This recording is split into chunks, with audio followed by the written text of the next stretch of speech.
ಏನು 8 ಜನ ಅರ್ಜಿ ಸಲ್ಲಿಸ್ಬಿಟ್ಟಿದ್ದಾರೆ, ಆವತ್ತೇ ಮಾಡ್ತೀವಿ ಅಂತ. ಎಲ್ಲರೂ ಕರೆದು ನಾವು ಮಾತಾಡಬೇಕು, ಶಾಂತಿ ಸಭೆ ಮಾಡಬೇಕು ಅಂತ. ಯಾವಾಗ ಮಾಡ್ತೀರಿ ಅಂದರು. ಇನ್ನೂ ಡೇಟ್ ಡಿಸೈಡ್ ಆಗಿಲ್ಲ ಅಂತ ಸರ್ಕಾರದ ವಾದ. ಶಶಿಕಿರಣ್ ಶೆಟ್ಟಿ ಅವರು ಹೇಳಿದಿಲ್ಲ, ಡೇಟ್ ಡಿಸೈಡ್ ಆಗಿಲ್ಲ, 2 ವಾರ ಟೈಮು. ಅದಕ್ಕೆ ಅರುಣ್ ಶ್ಯಾಮ್ ಅವರು ಹೇಳಿದ್ರು, ಅದು ಏನು ಮಾಡ್ತೀರೋ ಗೊತ್ತಿಲ್ಲ, 2ನೇ ತಾರೀಕು, ನವೆಂಬರ್ 2ನೇ ತಾರೀಕು ಪಥಸಂಚಲನಕ್ಕೆ ಅವಕಾಶ ಆಗುವಂತೆ ಮಾಡಿ ಅಂತ.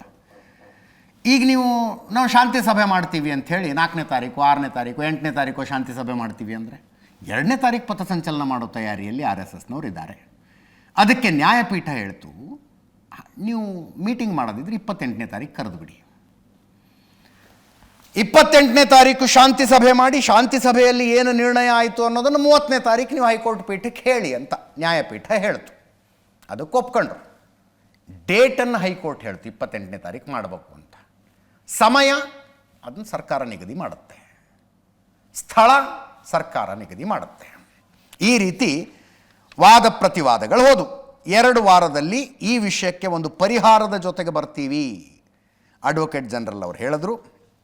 ಅದಕ್ಕೆ ನ್ಯಾಯಮೂರ್ತಿಗಳು ಒಂದು ಹಂತದಲ್ಲಿ ಹೇಳ್ತಾರೆ, ಮೀಟಿಂಗ್ ಯಾವಾಗ ಕರೆದಿದ್ದೀರಿ, ಈ ವಿಷಯ ಹೆಂಗೆ ನಿಭಾಯಿಸ್ತೀರಾ ಅನ್ನೋದು ನಿಮ್ಮ ಆಡಳಿತದ ಸಾಮರ್ಥ್ಯವನ್ನು ನಿರ್ಧರಿಸುತ್ತೆ ಅಂತ ಹೇಳಿದ್ರು.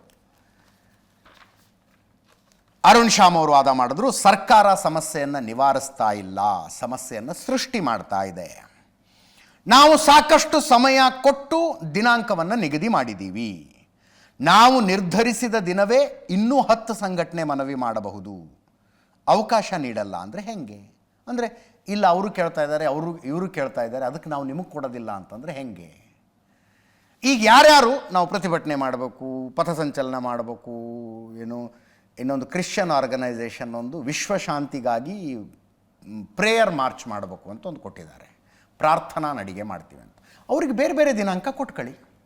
ಅರುಣ್ ಶ್ಯಾಮ್ ಅವರ ವಾದ, ಬೇರೆ ಬೇರೆ ದಿನಾಂಕ ಕೊಟ್ಕೊಳ್ಳಿ. ನಾವು ಕೇಳ್ತಾ ಇರೋದು ನವೆಂಬರ್ 2ನೇ ತಾರೀಕು ನಮಗೆ ಅವಕಾಶ ಮಾಡಿಕೊಡಿ ಅಂತ.